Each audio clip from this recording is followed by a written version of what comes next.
Cooking and food are such a big part of our lives, and English is full of phrasal verbs that we use in the kitchen every day. Whether you're following a recipe, chatting about your favorite dishes, or just trying to get dinner on the table, knowing these phrasal verbs will make you sound more natural and fluent in English. In today's video, we'll explore some of the most common phrasal verbs related to food and cooking. By the end, you'll be ready to cook up a storm in English, of course. Let's get started. Number 1 is boil over. This phrasal verb is used when liquid in a pot or pan gets too hot and spills over the sides. For example, you might say, "Be careful not to let the pasta boil over," or "The soup boiled over because I left it on the stove too long." It's all about keeping an eye on your cooking to avoid a messy spill. Number 2 is chop up. When you chop up something, you're cutting it into small pieces, usually with a knife. For example, you could say, "Can you chop up the onions for the salad?" Or, "She chopped up some fresh herbs to add to the dish." It's a basic cooking technique that you'll use all the time. Number 3 is eat out. This phrasal verb means to eat at a restaurant instead of at home.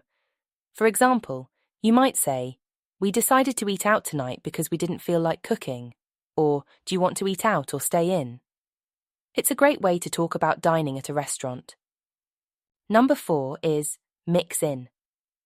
When you mix in something, you're combining it with other ingredients. For example, mix in the eggs after the batter is smooth, or "She mixed in some chocolate chips to make the cookies extra tasty."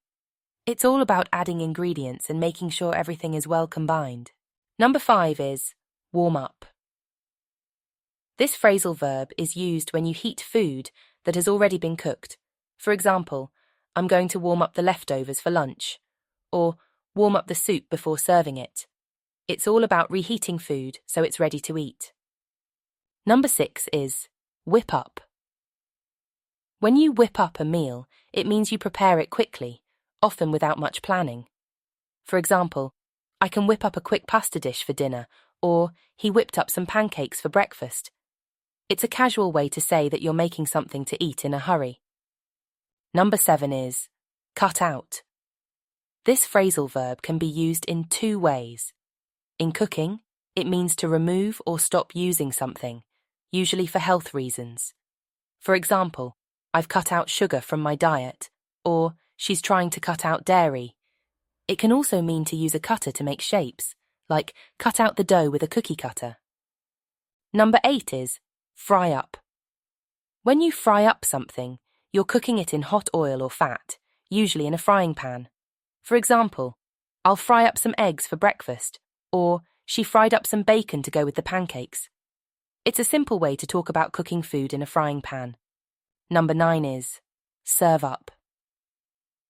This phrasal verb means to dish out food to people, especially at a meal. For example, "I'll serve up the soup now," or "They served up a delicious roast at the party." It's all about getting the food from the kitchen to the table. Number 10 is clean up. After all the cooking is done, it's time to clean up, which means to tidy the kitchen and wash the dishes. For example, "Let's clean up the kitchen after dinner," or "She cleaned up the mess after baking." It's the final step in the cooking process, making sure everything is neat and tidy. And that's it.